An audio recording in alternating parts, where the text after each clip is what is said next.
Segunda de Samuel 19-21. Traducción en lenguaje actual. Alguien fue a decirle a Joab que el rey estaba muy triste, y que lloraba mucho por la muerte de Absalón. Cuando los soldados de David lo supieron, dejaron de celebrar la victoria y guardaron luto. Además, entraron a la ciudad a escondidas, como si hubieran perdido la guerra.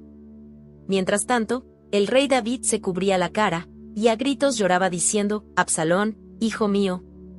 Absalón, hijo mío». Joab fue entonces al palacio y le dijo al rey: «Hoy su majestad ha puesto en vergüenza a todos los oficiales y soldados que le salvaron la vida, y que salvaron también la vida de sus hijos, hijas y esposas. Por lo visto, su majestad ama a los que le odian y odia a los que le aman. Hoy nos ha demostrado usted que sus oficiales y soldados no le importamos nada. Su majestad estaría muy feliz si Absalón estuviera vivo, aunque todos nosotros estuviéramos muertos. Me permito sugerir que salga usted ahora mismo y anime a su ejército. De lo contrario, le juro a usted por Dios que para mañana no habrá nadie que lo apoye. Y eso será peor que todos los males que usted haya tenido desde su juventud». Entonces el rey se levantó y ocupó su trono a la entrada de la ciudad de Mahanaim. Cuando sus soldados lo supieron, todos ellos marcharon ante él. David regresa a Jerusalén. Mientras tanto, todos los israelitas habían huido a sus casas, y por todo el país se comentaba: «El rey David nos libró de los filisteos y de nuestros enemigos, pero por culpa de Absalón tuvo que abandonar el país. Es verdad que queríamos que Absalón fuera nuestro rey, pero él ya está muerto. ¿Por qué no hacemos que vuelva el rey David?». Cuando David supo lo que pensaban hacer los antiguos seguidores de Absalón, mandó a decirles a los sacerdotes Sadoc y Abiatar: «Díganles de mi parte a los líderes de Judá: ustedes y el rey son de la misma tribu. ¿Por qué han de ser los últimos en llamar al rey para que vuelva a su palacio?». Además, el rey envió este mensaje a Amasá: «Tú eres como mi propio hermano. Te juro por Dios que voy a hacerte jefe de todo el ejército, en lugar de Joab». Amasá convenció a toda la gente de Judá para que le pidieran al rey que volviera con toda su gente. Así fue como el rey volvió hasta el río Jordán. Entonces la gente de Judá salió hasta Gilgal para recibirlo, y lo acompañaron a cruzar el río. También Simí, hijo de Gerá, de la tribu de Benjamín, salió corriendo de Bahurim para recibir al rey David. Lo acompañaban todos los de Judá y 1000 personas de la tribu de Benjamín. David y su gente estaban cruzando el río cuando llegó también Siba, el sirviente de David, junto con sus 15 hijos y 20 sirvientes, todos ellos dispuestos a ayudar y servir a la familia del rey. David cruzó el río Jordán, y Simí lo cruzó también. Cuando llegó a la otra orilla, se arrojó al suelo delante de David y le dijo: «Perdóneme su majestad. No me tome en cuenta todo el daño que le causé cuando usted salió de Jerusalén. Yo estoy para servirle, y reconozco que he pecado. Por eso he querido ser el primero del reino del norte en salir a recibirlo». Abisai, el hijo de Zeruyá, dijo: «Simí maldijo al rey que Dios eligió, así que merece la muerte». Pero David dijo: «Tú no te metas, hijo de Zeruyá. Hasta parece que fueras mi enemigo. Hoy los israelitas me han reconocido como su rey, así que hoy nadie morirá». Y David le prometió a Simí que no le quitaría la vida. Desde que David salió de Jerusalén, y hasta que regresó, Mefiboset no se había lavado los pies ni la ropa, ni se había arreglado la barba. Sin embargo, cuando supo que David regresaba, salió de Jerusalén a recibirlo. El rey le preguntó: «¿Por qué no huiste conmigo?». Mefiboset, que era nieto de Saúl, le contestó: «Su majestad, como yo no puedo caminar, le pedí a mi sirviente que preparara un burro para que yo lo montara. Pero mi sirviente me engañó, y en lugar de preparar el burro fue a contarle a usted cosas que yo nunca dije. Pero su majestad es como un ángel de Dios, y sé que hará lo mejor. Cuando toda mi familia merecía haber muerto, usted me sentó a su mesa y me trató como si fuera de su familia. Yo no me atrevo a pedirle a usted nada, pues solo soy un sirviente». El rey le contestó: «No digas más. He decidido que tú y Siba se repartan las tierras que fueron de Saúl». Pero Mefiboset respondió: «Siba puede quedarse con todo. Para mí, lo mejor es que su majestad haya vuelto sano y salvo a su palacio». Barzilai se despide de David. Barzilai era un hombre rico de Galaad, que ya tenía 80 años. Cuando David estuvo en Mahanaim, Barzilai le había dado de comer. Ahora había venido desde Rogelim hasta el Jordán, para acompañar al rey y despedirse de él. El rey le dijo a Barzilai: «Ven conmigo a Jerusalén. Yo me encargaré de que no te falte nada». Pero Barzilai le respondió: «Ya me queda poco tiempo de vida como para ir con usted a Jerusalén. Tengo 80 años, y no quiero ser una carga para su majestad. Ya no disfruto de la comida, pues no sé cuándo está buena y cuándo está mala, y ni siquiera puedo oír bien la voz de los cantantes. Su majestad no tiene que darme nada. Vine solo para acompañarlo a cruzar el río. Yo le ruego a su majestad que me deje volver a mi tierra. Allí es donde quiero morir, para que me entierren junto a mis padres. Sin embargo, dejo al servicio de su majestad a mi hijo Kimam. Trátelo usted como mejor le parezca». El rey le contestó: «Haré con Kimam lo que tú me pidas. Puede quedarse conmigo». Toda la gente cruzó entonces el río Jordán y el rey también lo cruzó. Luego de besar a Barzilai lo bendijo, y éste regresó a su casa. De allí el rey fue a Gilgal, y Kimam se fue con él, lo mismo que toda la gente de Judá y la mitad de los israelitas. Pero los israelitas le reclamaron a David: «¿Por qué fueron nuestros hermanos de Judá, y no nosotros, los que ayudaron al rey y a su gente a cruzar el río?» Y los de Judá respondieron: «¿Pero por qué se enojan? Lo hicimos porque el rey es nuestro pariente, y no para que nos dé comida o regalos». Entonces los israelitas les contestaron: «Nosotros tenemos más derechos que ustedes, porque somos 10 tribus y ustedes son solo una. Además, nosotros fuimos los primeros en pedirle al rey que regresara. Pero ustedes nos tratan como si no valiéramos nada».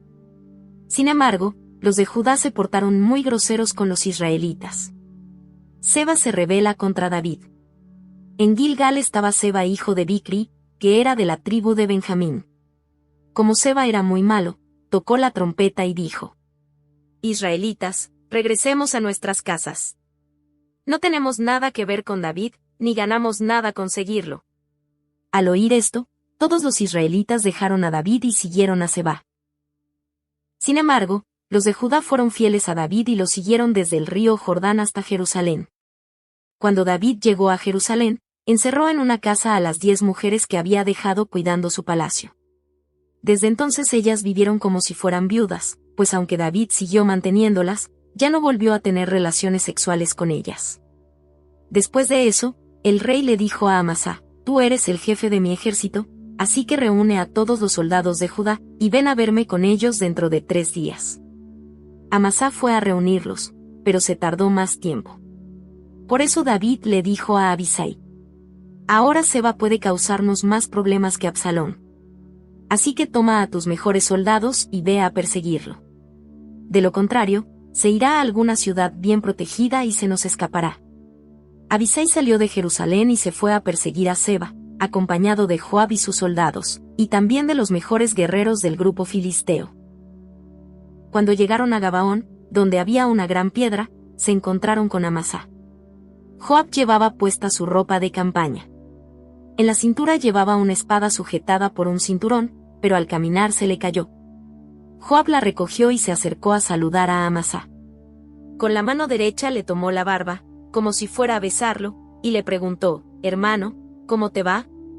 Amasá no se dio cuenta de que en la otra mano Joab llevaba la espada, así que Joab le clavó la espada en el vientre y se le salieron los intestinos. No hizo falta que Joab lo rematara, pues Amasá murió al instante.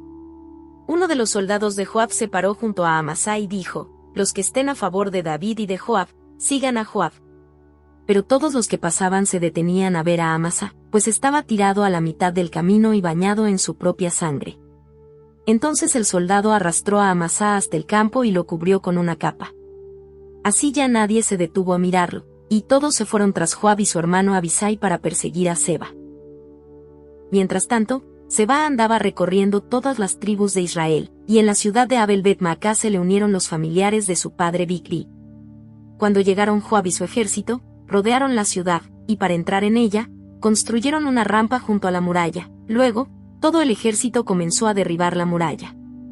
Desde adentro de la ciudad una mujer muy astuta empezó a gritar: «Escúchenme, escúchenme. Díganle a Joab que quiero hablar con él». Cuando Joab se acercó, la mujer le preguntó: «¿Es usted Joab?». «Sí, soy yo», le contestó. Entonces ella le dijo: «Escúcheme usted con atención». «Te escucho», dijo Joab. Ella le dijo: «Puede confiar en nosotros, pues somos israelitas y no nos gusta la guerra. Abel Bet Maacá es una de las ciudades más importantes de Israel. Es tan importante que hasta hay un dicho popular: si tienes algún problema, arréglalo en Abel. ¿Por qué va usted a destruir una ciudad que le pertenece a Dios?». Y Joab le respondió: «Que Dios me libre de acabar con esta ciudad. No me interesa destruirla. Pero en ella está un hombre de las montañas de Efraín. Se llama Seba, y se ha rebelado contra el rey David, a quien yo sirvo. Entrégamelo, y no atacaré la ciudad». La mujer le aseguró: «Si es así, ahora mismo le echaremos la cabeza de Seba desde la muralla». La mujer fue a convencer a la gente de que le cortaran la cabeza a Seba. Así que le cortaron la cabeza, y desde la muralla se la arrojaron a Joab. Joab ordenó la retirada, y sus soldados regresaron a sus casas. Luego Joab se fue a Jerusalén para encontrarse con el rey. Los asistentes de David. Así fue como Joab quedó al mando de todo el ejército de Israel. Mientras que Benaías, hijo de Joiada, quedó al mando del grupo de soldados filisteos. Adoram era jefe de los trabajadores, y Josafat, hijo de Ahilud, tenía a su cargo los documentos oficiales. Seba era el secretario, y Sadoc y Abiatar eran los sacerdotes. Hirá, el del pueblo de Jair, era sacerdote de David. David y los Gabaonitas. Durante el reinado de David pasaron 3 años en que no hubo suficiente comida.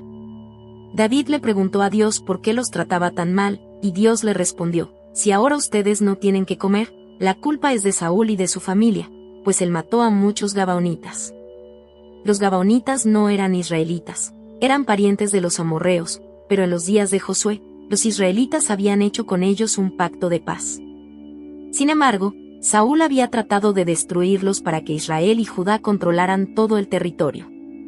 Por eso David llamó a los Gabaonitas y les dijo: «¿Qué puedo hacer para reparar el daño que Saúl les hizo, y para que ustedes le pidan a Dios que nos bendiga?».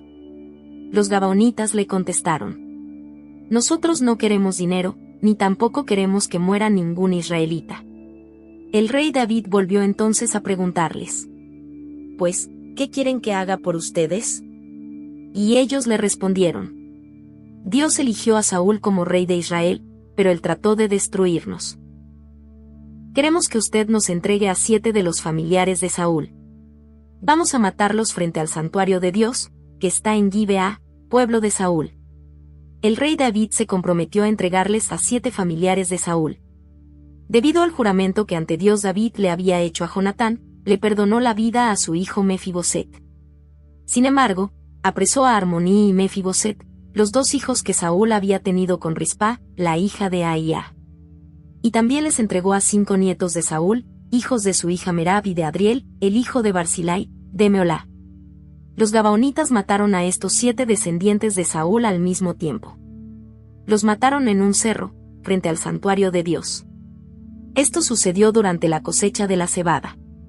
En señal de tristeza, Rispa, la viuda de Saúl, se vistió con ropas ásperas, y se acostó sobre una piedra, cerca de los cuerpos de los 7 muertos. De día y de noche alejaba de los cuerpos a los buitres y a los animales salvajes, y se quedó allí desde el día en que murieron hasta el día en que llegaron las lluvias. Años atrás, cuando los filisteos mataron a Saúl y a Jonatán en Gilboa, habían colgado sus cuerpos en la plaza pública de Bet-San. Sin embargo, la gente de Jabes se robó los cuerpos y los enterró en su ciudad. Por eso ahora, al saber David lo que estaba haciendo Rispa, fue a Jabes de Galaad para pedir que le entregaran los huesos de Saúl y Jonatán. David juntó los huesos de Saúl y Jonatán con los huesos de los 7 muertos. Luego mandó que los enterraran juntos en la tumba del padre de Saúl. Esa tumba estaba en Selá, en la región de Benjamín. Y tan pronto como se cumplieron las órdenes del rey David, Dios escuchó sus oraciones y bendijo al país. Guerras contra los filisteos. Los filisteos volvieron a declararle la guerra a Israel, así que David fue con su ejército a pelear contra ellos. Como David ya estaba muy cansado, un gigante trató de matarlo. El gigante se llamaba Isbi-Benob, y la punta de su lanza pesaba más de 3 kilos, tenía además una espada nueva. Abisai corrió a ayudar a David, y atacó al filisteo y lo mató. Por su parte, los hombres de David le hicieron jurar que ya no saldría a las batallas, pues no querían perder a su líder y quedarse sin su guía. Peleas contra gigantes. Después de esto, hubo en gobierno otra batalla contra los filisteos. Allí, Sibecai el Husatita mató a un gigante llamado Saf. Tiempo después, hubo también en gobierno otra batalla contra los filisteos. Allí Elhanán hijo de Jare-Oregim, el de Belén, mató a Goliat, un hombre de Gat que tenía una lanza enorme. Después hubo otra batalla en Gat. Allí, un gigante que tenía 6 dedos en cada mano y en cada pie desafió a los israelitas. Pero lo mató Jonatán, que era hijo de Simei y sobrino de David. Estos 4 gigantes eran de la familia de Refá, el de Gat, pero David y sus oficiales los mataron.